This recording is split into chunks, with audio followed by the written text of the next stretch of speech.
আজকে পড়বো হচ্ছে সেন্টেন্স। যে সেন্টেন্স তোমরা সাধারণত সিম্পল কমপ্লেক্স কম্পাউন্ড যে সেন্টেন্স তোমরা পরিবর্তন করো, এই পরিবর্তন তোমরা আসলে জানোই না যে সেন্টেন্সের গঠনটা কি। তোমরা রুল মুখস্থ করে যাও যে এইটা থাকলে এইটা হবে, ইফ থাকলে কি হবে, বাট থাকলে কি হবে, সো ডট ডট দ্যাট থাকলে কি হবে। তো বিষয়টা তো এভাবে না। তোমাকে আগে জানতে হবে যে কোন সেন্টেন্সে কোনটা থাকলে সেটাকে সিম্পল সেন্টেন্স বলা হয়, কোনটাকে কমপ্লেক্স সেন্টেন্স বলা হয়, কোনটাকে কম্পাউন্ড সেন্টেন্স বলা হয়। এই যে সিম্পল, কমপ্লেক্স, কম্পাউন্ড, এই জিনিসগুলো তোমরা চেনো না। এই কারণে তোমরা চেঞ্জিং সেন্টেন্সে গিয়ে তোমরা বুঝতে পারো না যে কিভাবে চেঞ্জ করতে হবে। তো আজকে আমরা সেন্টেন্স শুধু না, আমরা ইংলিশের একদম বেসিক কিছু বিষয় একদম এবিসিডি থেকে পড়া শুরু করব। কি বললাম? একদম এবিসিডি থেকে পড়া শুরু করব। সো ক্লাসটা মনোযোগ দিয়ে করবা। আজকের পর থেকে ইনশাল্লাহ সিম্পল কমপ্লেক্স কম্পাউন্ডের যে বিষয়টা আছে এই বিষয়গুলোর আর সমস্যা থাকবে না। সো দেখো, ইংলিশে অ্যালফাবেট কতটি বলো তো? ইংলিশে অ্যালফাবেট কতটি? 26টি। অ্যালফাবেট হচ্ছে 26টি। আর কথা শেষে মিউট করবা যেন নয়েজ না আসে। দেখো, অ্যালফাবেট 26টি, এর বাইরে কারো অ্যান্সার আছে? অ্যালফাবেট অর্থ আসলে কি এটা জানো? বর্ণমালা। বর্ণমালা। বাংলায় বর্ণমালা আছে কতটা? বাংলায় স্বরবর্ণ হচ্ছে 11টা, ব্যঞ্জন বর্ণ 39টা, আমি মোটমাট বলছি 50টি। বর্ণমালা আছে কতটি? 50টি না? আচ্ছা, দেখো, তোমাদের এই ধারণাটাই ভুল, যেটা তোমরা এখন পর্যন্ত ইন্টারমিডিয়েটে পড়ো কিন্তু অ্যালফাবেট কতটি বা বর্ণমালা কতটি এইটা জানো না। অ্যালফাবেট অর্থ হচ্ছে বর্ণমালা, আর লেটার মানে হচ্ছে বর্ণ। লেটার মানে হচ্ছে বর্ণ, যেটাকে আমরা আরবিতে বলি হরফ। আচ্ছা, বর্ণ আর অক্ষর কি এক? অক্ষরের ইংরেজি কিন্তু হচ্ছে সিলেবল। দেখো, বিষয়গুলো আমরা এক করে ফেলি, যে বর্ণ, অক্ষর, হরফ বা লেটার এগুলো নিয়ে এক করে ফেলি, বাট এগুলো এক না। অ্যালফাবেট বা বর্ণমালা ইংলিশে হোক, বাংলা হোক বা অন্য যে কোনো পৃথিবীতে যে কোনো ভাষায় হোক, বর্ণমালা হচ্ছে একটি। বর্ণমালা কতটি? একটি। আর বর্ণ থাকতে পারে বিভিন্ন বিভিন্ন, যেমন ইংরেজিতে লেটার রয়েছে, লেটার বা বর্ণ রয়েছে 26টি। লেটার বা বর্ণ রয়েছে 26টি। বাংলায় বর্ণ রয়েছে কয়টি? 50টি। তার মধ্যে স্বরবর্ণ আছে 11টা, আর ব্যঞ্জন বর্ণ আছে হচ্ছে 39টি। এই মোটা টোটাল হচ্ছে 50টি। সো এখন তোমরা এটা আজকের পর থেকে ভুলবা না। অর্থাৎ অ্যালফাবেট মানে হচ্ছে বর্ণমালা। বর্ণমালা বা অ্যালফাবেট আছে ইংলিশেও একটি, বাংলাতেও একটি। এই বর্ণগুলো দিয়ে যখন একটা একটা একটা করে বর্ণ দিয়ে মালা তৈরি হয়, যেমন একটা একটা ফুল, মানে হচ্ছে মালা তৈরির জন্য কি ফুল একটা ফুল দিয়ে মালা হয় না, অনেকগুলো ফুলের সমন্বয়ে মালা হয়। যেটাতে বেশি ফুল থাকে মালাটা একটু বড় হয়, যেটাতে কম ফুল থাকে সেটা মালাটা একটু ছোট হয়, কিন্তু মালা কিন্তু একটাই হয়। সো তেমনই ভাবে বর্ণমালা একটি। বাংলাতেও বর্ণমালা একটি, ইংলিশেও বর্ণমালা একটি। আর বর্ণমালার ইংরেজি হচ্ছে অ্যালফাবেট। আর লেটার আছে ইংলিশে 26টি, বর্ণ বাংলায় আছে হচ্ছে 50টি, স্বরবর্ণ 11টি, ব্যঞ্জন বর্ণ হচ্ছে 39টি। আর অক্ষর, অক্ষর কি এবং সিলেবল কি? সিলেবল বা অক্ষর হচ্ছে উচ্চারণের প্রয়াস, মানে এক প্রয়াসে তুমি যতটুকু অংশ উচ্চারণ করো, এক প্রয়াসে তুমি শব্দের যতটুকু অংশ উচ্চারণ করো, এই ততটুকু অংশকে বলা হয় সিলেবল বা অক্ষর। যেমন ব্যাট বা বল, BALL, বল, কয় প্রয়াসে উচ্চারিত হয়েছে? এক প্রয়াসে। তার মানে এটা হচ্ছে, এটা কোন সিলেবল? এটা হচ্ছে মনোসিলেবল। সিলেবল আবার কত প্রকার? সিলেবল হচ্ছে 4 2 প্রকার। প্রকারের। মনোসিলেবল, ডাইসিলেবল, ট্রাইসিলেবল এবং হচ্ছে পলিসিলেবল। মনো মানে হচ্ছে এক, ডাই ডাই মানে হচ্ছে দুই, ডাই মানে হচ্ছে দুই, ট্রাই মানে হচ্ছে তিন এবং পলি মানে হচ্ছে বহুমাত্রিক। যেমন যদি বলি বিউটিফুল, BAEU, বিউটিফুল, বিউটিফুলে কয়টা সিলেবল আছে বলতে পারো? কেউ বলতে পারবা? তিনটা। কতটা? তিনটা। তিনটার বাইরে কেউ আছো? চারটাও হয়। চারটাও হয়। দেখো বিউটিফুল অনেকে আছো বিউটিফুল একটা, অনেকে আছো বিউটি ফুল দুইটা, অনেকে আছো বিউটিফুল তিনটা, আবার অনেকে আছো BUT ফুল চারটা। Confused, totally confused. সো এই যে এই কনফিউশনটাকে দূর করার জন্য আজকে একটা টেকনিক শিখাবো। অর্থাৎ ইংরেজি লেটারে আছে ভাওয়েল পাঁচটা, AEIOU। মাথা রাখবা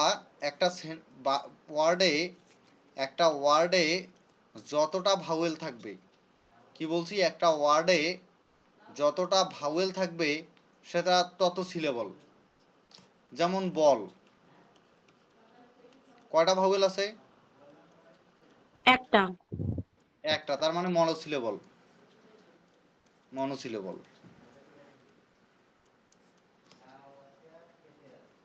তারপর ধরলাম এখানে ঋতু, কয়টা ভাওয়েল আছে? দুইটা। দুইটা, তাহলে কোন সিলেবল? এটা হচ্ছে এটা হচ্ছে ডাই সিলেবল।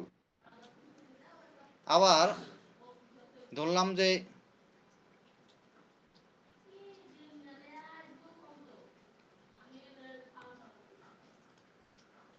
ক্যামেরা, কয়টা ভাওয়েল আছে? তিনটা। তার মানে এটা কোন সিলেবল?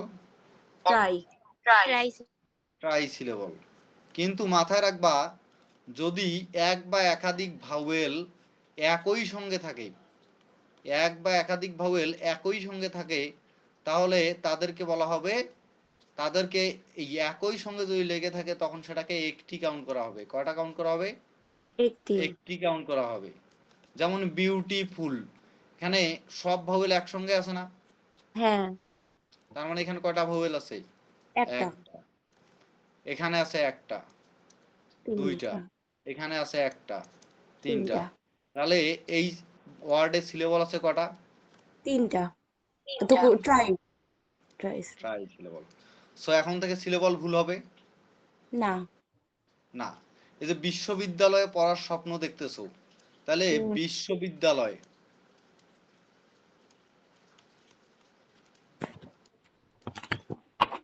বিদ্যালয়, আচ্ছা বিশ্ববিদ্যালয় শব্দটাতে যদি সিলেবল তো ইংলিশে, বাংলায় হচ্ছে অক্ষর, তাহলে বলো তো এখানে কতটা অক্ষর আছে? দুইটা। এখন কথা হচ্ছে ইংলিশ শিখলাম ভাইয়া, কিন্তু বাংলা তো কনফিউশন। কেউ বলতেছো বিশ্ববিদ্যালয়, কেউ বিশ্ববিদ্যালয়, কেউ চারটা, কেউ তিনটা, কেউ আবার বিশ্ববিদ্যালয়, কেউ দুইটা। বাংলিশ মেসেজ করো না? হ্যাঁ। সো এই যে যখন বাংলা একটা সিলেবল বের করবা বা অক্ষর বের করবা, সেম বাংলিশ মেসেজটা টাইপিং করবা। কি? বিশ্ববিদ্যালয়,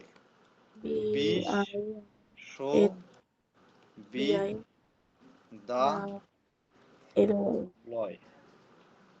আবার এরকম করে না, এই যে কেমন আছিস, মানে ভাওয়েল বাদ দিয়ে কোনো কিছু যেন না করা হয়। অবশ্যই ভাওয়েল রেখে করতে হবে, শর্ট করে লেখা যাবে না। শর্ট করে লেখা যাবে না। তাহলে দেখো বিশ্ববিদ্যালয়, দেখো তো ভাওয়েল কয়টা আছে? পাঁচটা। পাঁচটা। তার মানে বিশ্ববিদ্যালয় শব্দে অক্ষর কতটা আছে? আর এটা হবে পুলিশ লেভেল। পলি তার না। মানে এটা, মানে আমি বলছি অক্ষর কতটা আছে? 5টা। হ্যাঁ 5টা। সো যখন বের করতে বলবে তখন পলিডাইট্রাই বলবে না, ওখানে বলবে অক্ষর কয়টা আছে। সো অক্ষর তখন কয়টা আছে? এখানে অক্ষর আছে 5টা। সো অক্ষর কিভাবে বের করতে হয় শিখছো? হ্যাঁ তাহলে এখন থেকে এই যে বর্ণ, বর্ণমালা, অক্ষর, এগুলোর মধ্যে আর কনফিউশন থাকবে না। না। তাহলে এখন আসি এই যে লেটার, এই যে ওয়ার্ড কাকে বলে বা ওয়ার্ড কিভাবে গঠিত হয়? লেটার শিখলাম, এখন ওয়ার্ড শিখতে হবে না? হ্যাঁ ওয়ার্ড হচ্ছে এক একটা লেটার যখন পাশাপাশি বসে একটা কোনো কিছু শব্দ প্রকাশ করে, অর্থপূর্ণ কোনো কিছু প্রকাশ করে, তখন সেটাকে বলা হয় আর ওয়ার্ড। যেমন পি ভাষা একটা লেটার, ই একটা লেটার, এন একটা লেটার। পেন অর্থ কি? কলম। কলম। অর্থ প্রদান করছে হ্যাঁ কলম। তো এই যে যখন এক একটা ওয়ার্ড পাশাপাশি বসে তখন সেটাকে, অর্থাৎ এক একটা লেটার যখন পাশাপাশি বসে তখন সেটাকে বলা হয় ওয়ার্ড। সো ওয়ার্ড কি বুঝছো এখন? এই ওয়ার্ড কি বুঝতে পাইছো?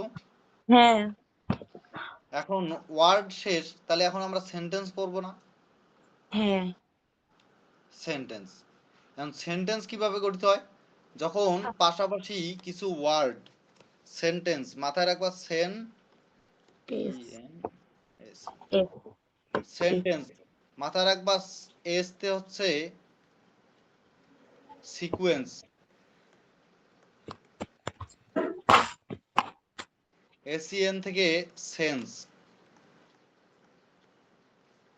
আর টিএন টেন্স থেকে টেন্স। সাইডে বানানটা মনে হয় ভুল আছে, বানানটা একটু দেখে নিও। সেন্টেন্স। সো এই যে সেন্টেন্স লিখলাম, তার মানে সিকোয়েন্স ফলো করবে, সেন্স ক্লিয়ার করবে এবং টেন্স অনুসরণ করবে। যখন এই তিনটা নিয়ম বা তিনটা রুল পূরণ করবে তখন সেটাকেই বলবো সেন্টেন্স। এখন আসি, যেমন আমি লিখলাম যে আমি ভাত খাই, আমি ভাত খাই। এই যে আমি ভাত খাই, আমির ইংরেজি কি? আই। ভাতের ইংরেজি কি? রাইস। খাইয়ের ইংরেজি ইট। I rice eat. আমি ভাত খাই। এটা কি সেন্টেন্স হয়েছে? হ্যাঁ সেন্টেন্স হয়েছে? হয়েছে তো। না, আই ইট কেন খাই। সেন্টেন্স হয় নাই? সাবজেক্টের পর ভার্ব হবে। সাবজেক্ট দেখো, আই রাইস ইট, এটা মানে অর্থের নিচে নিচে দিছি কিন্তু এটা সেন্টেন্স হয় নাই। কেন হয় নাই? কারণ এটা সিকোয়েন্স মেনটেন করে নাই। সিকোয়েন্স হবে subject plus verb plus extension. এক্সটেনশনে অনেক কিছু থাকতে পারে। সো সাবজেক্ট কি এই বাক্যের? আই। I I. ভার্ব কি? ইট। ইট। আর রাইস হচ্ছে অবজেক্ট। আই ইট রাইস, তবেই সেটা কি হলো? Subject sentence. Plus verb plus object, তখন সেটা সেন্টেন্স হইলো। এখন কথা হলো সেন্টেন্সের সাবজেক্ট অবজেক্ট কিভাবে বের করব? ভার্বকে কি বা কাকে দ্বারা প্রশ্ন করে উত্তরে যেটা পাওয়া যাবে সেটা হচ্ছে অবজেক্ট। কি দ্বারা? কি বা কাকে দ্বারা কাকে দ্বারা প্রশ্ন করে? প্রশ্ন করে যেটা পাওয়া যাবে সেটা হচ্ছে অবজেক্ট। আর কে দ্বারা প্রশ্ন করে, কে বা কারা দ্বারা প্রশ্ন করে উত্তরে যেটা পাওয়া যাবে সেটাকে বলা হবে সাবজেক্ট। ভার্ব আবার পারবো কেমনে? ভার্ব হচ্ছে সহজ কথায় কোনো কিছু করা, যাওয়া, খাওয়া, হওয়া, এই ধরনের কোনো কিছু মিনিং দিলে সেটাকে বলা হবে ভার্ব। তো দেখো তো, কে ভাত খায়? আমি। আই। কে। তার মানে এটা সাবজেক্ট। কি খাই? ভাত খাই। তার মানে এটা অবজেক্ট। সো বিষয়টা বুঝছো, সাবজেক্ট অবজেক্ট কিভাবে বের করতে হবে এবং একটা সেন্টেন্স কিভাবে গঠিত হয়। হ্যাঁ এখন আসি, তাহলে সেন্টেন্স পাইলাম। এখন আমরা এই যে দেখো সেন্টেন্সের যেগুলো এখানে তাই লেখা আছে। এখন সেন্টেন্স কত প্রকার? সেন্টেন্স 5 প্রকার। অর্থের ভিত্তিতে হচ্ছে 5 প্রকার। কিসের ভিত্তিতে? অর্থের অর্থের উপর ভিত্তি করে সেন্টেন্স 5 প্রকার। Assertive, interrogative, imperative, optative, exclamatory. কিন্তু গঠনগত দিক থেকে কোন দিক থেকে? গঠনগত দিক থেকে 3 প্রকার। গঠনগত দিক থেকে 3 প্রকার, simple, complex, compound. Compound. So আজকে আমরা এই এই দিকে যাব না, আমরা আজকে এই জিনিসটা শিখব, সিম্পল, কমপ্লেক্স, কম্পাউন্ড। দেখো, তো এই যে সিম্পল, কমপ্লেক্স, কম্পাউন্ডে যাওয়ার আগে আরেকটা জিনিস শিখব, সেটা হচ্ছে ফ্রেজ, ইডিয়ম এবং ক্লোজ। ফ্রেজ এবং ক্লোজ, ফ্রেজ এবং ক্লোজের মধ্যে বেসিক পার্থক্য কি, বা ফ্রেজ এবং ইডিয়মসের মধ্যে বেসিক পার্থক্য কি, কি কি শিখব? ফ্রেজ আর ইডিয়মের মধ্যে বেসিক পার্থক্য কি?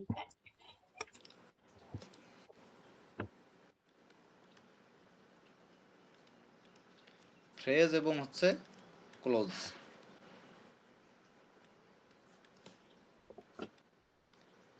কেউ বলতে পারবা ফ্রেজ কি আর ক্লোজ কি? ফ্রেজ হচ্ছে একটা কি দেখায়, বাক্যাংশ নাকি শব্দ উৎস। শব্দগুচ্ছ। হ্যাঁ। শব্দগুচ্ছ। আর ক্লোজ ক্লোজ মানে? বাক্যাংশ। আর ক্লোজ দুইটা হচ্ছে সেন্টেন্স, দুইটা সেন্টেন্সে বাক্যাংশ। আর ফ্রেজ হচ্ছে শব্দাংশ।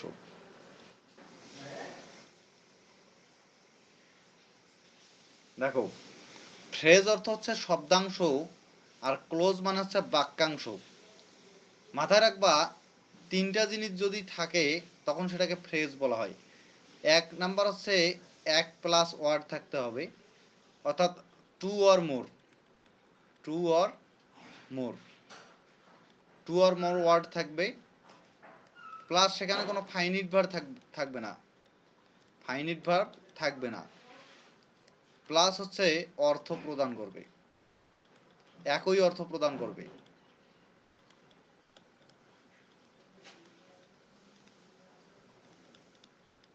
একই অর্থ প্রদান করবে, ক্লোজে পরে যাচ্ছি।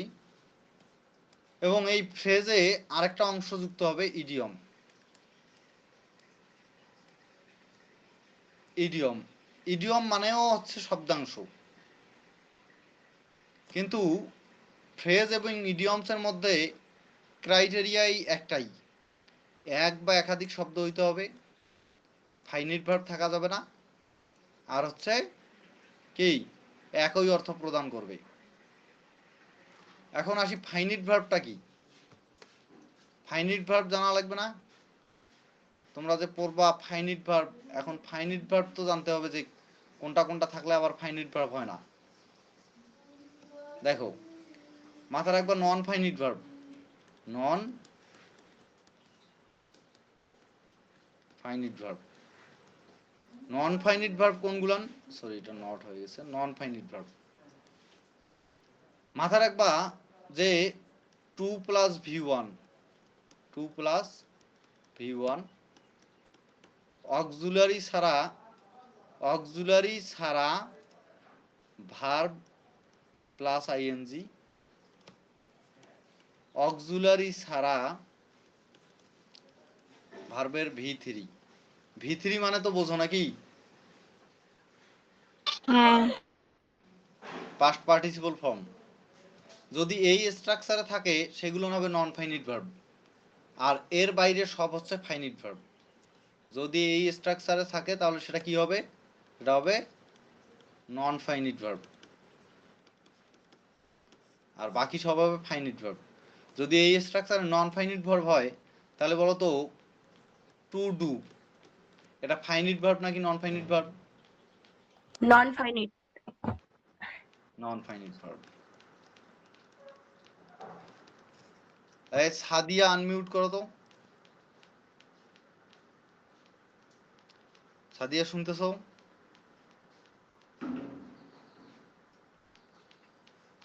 সাদিয়া আছো ক্লাসে? সুমনা আছে? হ্যাঁ, আচ্ছা দেখো, তাহলে ডু কোন ভার্ব, ফাইনিট ভার্ব নাকি non finite verb? Finite verb. Finite verb. Did কোন verb? Non finite. Non finite verb. কেন নন ফাইনিট ভার্ব?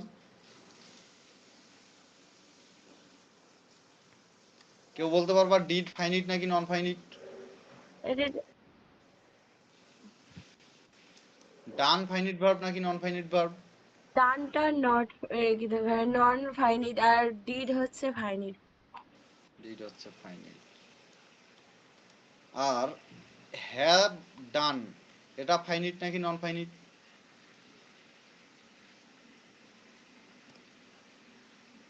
এটা ফাইনিট মনে হয়। এই সুমনা তুমি কথা বলো। এটা হচ্ছে ফাইনিট ভার্ব। বললাম যে ডুইং, ডুইং কোন ভার্ব? ফাইনিট নাকি non finite? Non finite. Non finite. Non finite. কিন্তু যদি বলি ইজ ডুইং, এটা ফাইনিট ভার্ব নাকি নন ফাইনিট? ফাইনিট। ফাইনিট। কেন ফাইনিট? অক্সিলারি সহ আইএনজি আছে। দেখো ওখানে কয়েকটা কথা বলছি, two plus V1 V1 auxiliary ছাড়া verb plus ING, ING auxiliary ছাড়া ভার্বের V3। যদি এই স্ট্রাকচারে থাকে তখন সেটা কি কোন ভার্ব হবে?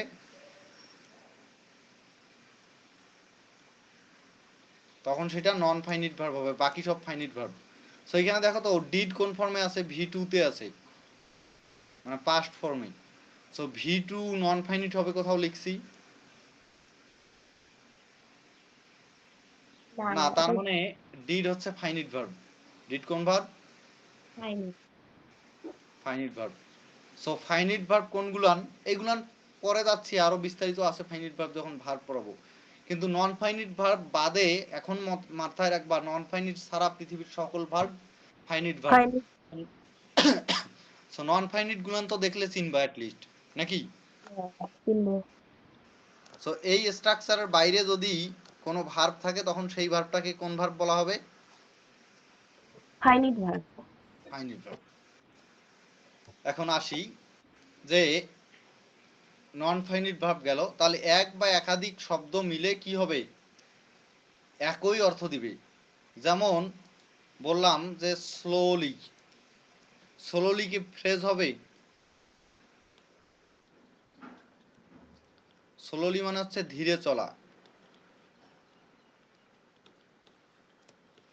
এটা কি কোনো ফ্রেজ? না, এটা কোনো ফ্রেজ না। ফ্রেজ কেন না। ফ্রেজ? কারণ ফ্রেজ হইতে গেলে তিনটা ক্রাইটেরিয়া পূরণ করতে হবে। ওয়ান প্লাস ওয়ার্ড হইতে হবে, প্লাস ফাইনিট ভার্ব থাকা যাবে না, প্লাস একই অর্থ দিতে হবে। কিন্তু এইখানে কয়টা ওয়ার্ড আছে? একটা। একটা। তার মানে সে প্রথম শর্ততেই বাতিল পড়ে গেছে। কিন্তু যদি লিখি in a slow way, in a slow way মানে হচ্ছে ধীর গতি বা ধীরে চলা। দেখো তো এটা একাধিক ওয়ার্ড আছে, ওয়ান প্লাস আছে? আছে। আছে। প্লাস আছে। এখানে কোনো ফাইনিট ভার্ব আছে? না। নাই। না। কারণ এখানে কোনো ভার্বই নাই, একই অর্থ দিচ্ছে। হ্যাঁ দিচ্ছে। তাহলে এইটা কি? এটা হচ্ছে একটা ফ্রেজ। ফ্রেজ। যদি লিখি because, because B sorry B C A because, because মানে হচ্ছে কারণেই। বিকজ অফ মানেও কারণেই। সো বিকজ আর বিকজ অফ এর মধ্যে কোনটা ওয়ার্ড আর কোনটা ফ্রেজ? বিকজ অফ হচ্ছে ফ্রেজ আর বিকজ হচ্ছে ওয়ার্ড। বিকজ হচ্ছে ওয়ার্ড, ওয়ার্ড। বিকজ অফ হচ্ছে ফ্রেজ, আর বিকজ হচ্ছে ওয়ার্ড। তাহলে ওয়ার্ড এবং ফ্রেজ গেল। এখন আমি বলছি কি ফ্রেজ এবং ইডিয়ম সেম। ফ্রেজ এবং কি সেম? ইডিয়ম। Idiom same.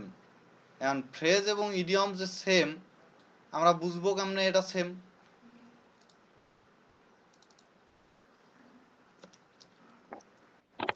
মাথায় রাখবা ফ্রেজ এবং ইডিয়মসের জন্য সব ক্রাইটেরিয়া সেম, কিন্তু ফ্রেজ যদি হয় সেটা ফ্রেজ,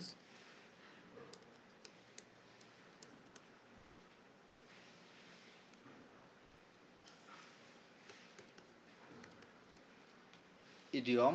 ফ্রেজ হচ্ছে তোমার শাব্দিক অনুবাদ দেবে। কোন অনুবাদ? শাব্দিক।